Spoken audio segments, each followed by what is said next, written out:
Hello and welcome to a game between DIMAGA and merz. Merz will be playing as the yellow Terran at the 6 o'clock position, and DIMAGA will be playing as the red Zerg player at the 3 o'clock position. This is a really bad spawn position for DIMAGA because he is so close to his opponent merz.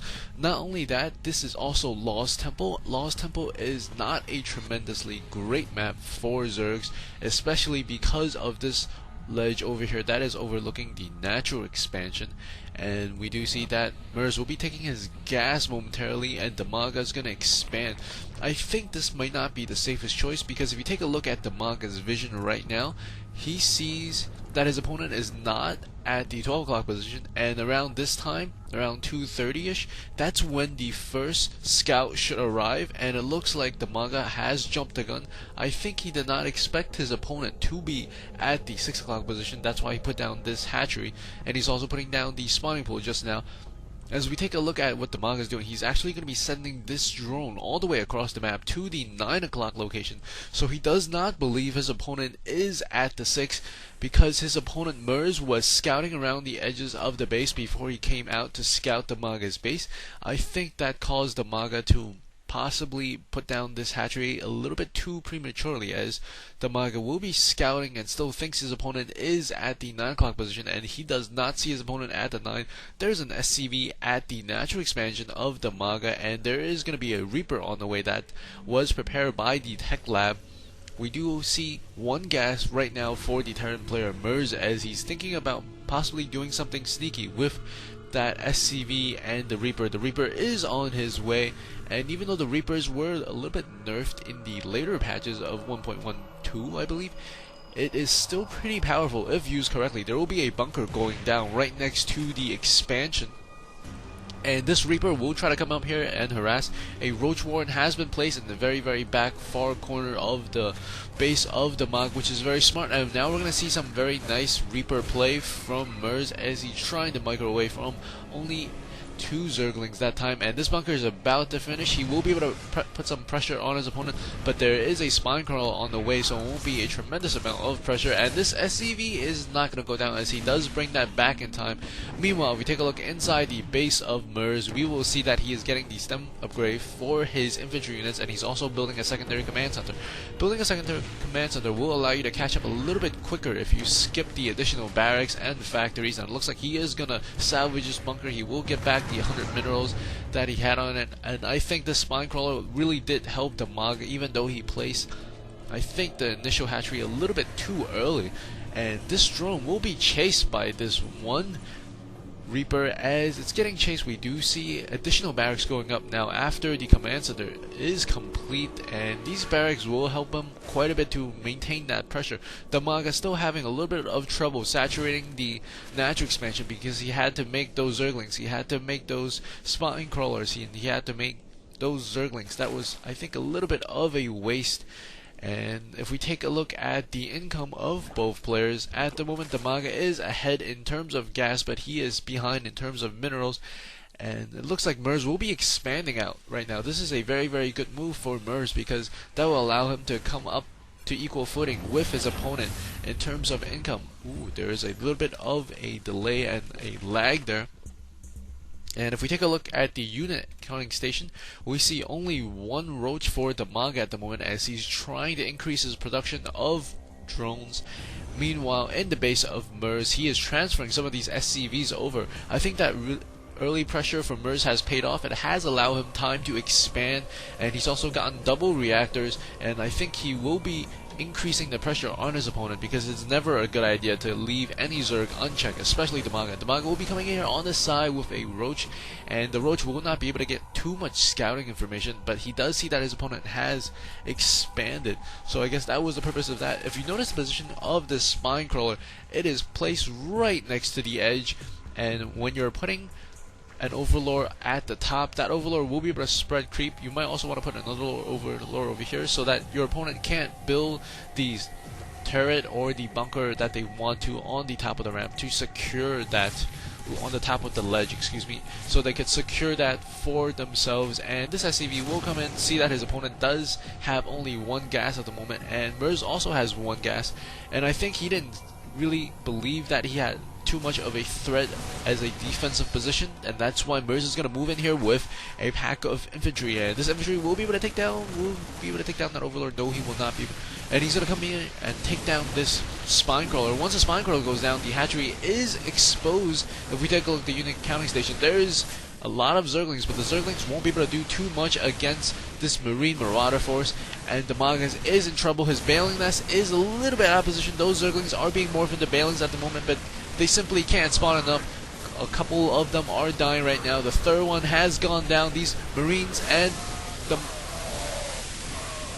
Marauders are going to be able to do a lot of damage, and these Zerglings are going to come in here and try to get us around, but merz playing very, very smartly, not letting those Zerglings get a surround, and these Marines and Marauders will be able to try to keep the pressure on his opponent. If we take a look at the army size, 56 to 41, DIMAGA is severely supply blocked, and he's lost his hatchery, but he does have the lava down here if he wants to spawn those overlords, but now would be a really bad time to spawn overlords, as he has spawned some overlord inside his base, so DIMAGA is hurting both in terms of unit count and the income. If we take a look at the income, he does have about half the income. He is dropping significantly as he's forced to pull down some of these drones to try to deal with these Marines. Metabolic boost has finally finished for DIMAGA, but it might be too little too late as he's trying to still stay in this game. There is a couple of more infantry forces. I think merz is expecting DIMAGA to GG here, and DIMAGA's not GGing. And it's a little bit surprising as he does have a couple more lava over here.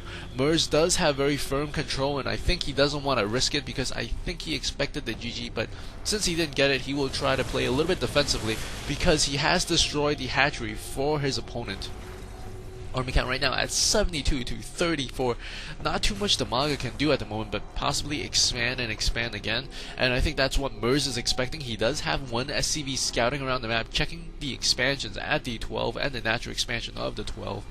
And maybe merz would want to get some upgrades for his infantry, even though they are at 0011 would really help, and he is quite ahead.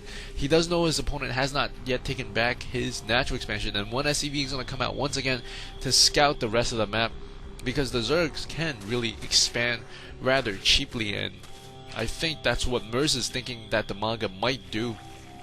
But instead, DIMAGA looks like he will be one basing it, and I don't know if this is a great idea because there is one Marine trying to run in here, and he will not make it.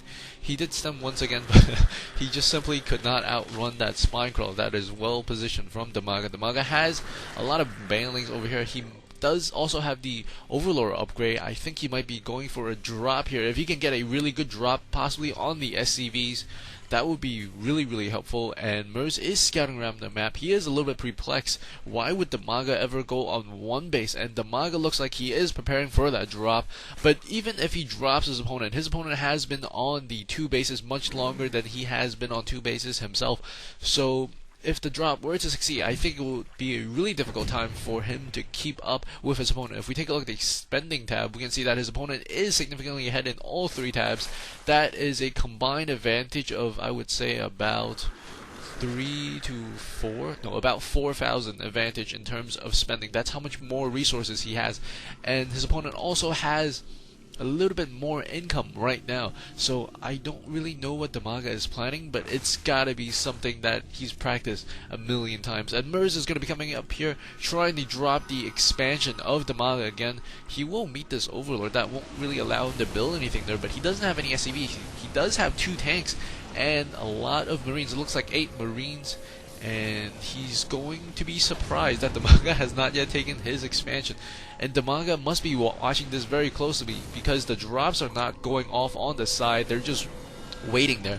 And it looks like merz will be dropping off these Marines at the top to try to tempt some Zerglings or some Zerg forces to come out and engage. There's a huge chunk of Zerg army over here. There is 2 Overlords loaded with about 8 Balings worth, and he's gonna come in here and harass the extractor. His scan goes off, he's inside the main base. I think this is what DIMAGA wants, but what would DIMAGA do? A drop took place inside the base of merz. He's lost quite a bit of those SCVs. The SCV count did go lower, but if we take a look at the count over here, DIMAGA has 23 drones, whereas merz has 43, so that has not made a huge impact, but some of these SCVs do survive, and I think that was not a perfect drop, but a good drop nonetheless. And merz is still scouting around the map, wondering what is happening inside the mind of DIMAGA, as I am too.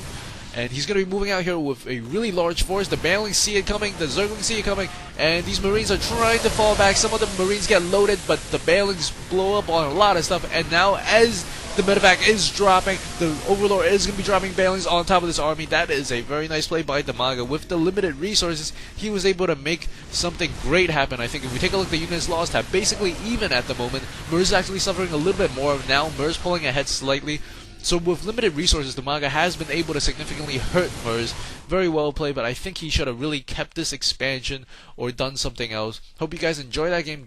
And additional games will be coming your way very shortly, so stay tuned, please. And if you like what you see, please subscribe and also follow me on Twitter at Twitter/GGYourface. Oh crap, I said that wrong. You know, Twitter and GGYourface. Thanks for listening. See you at the next game.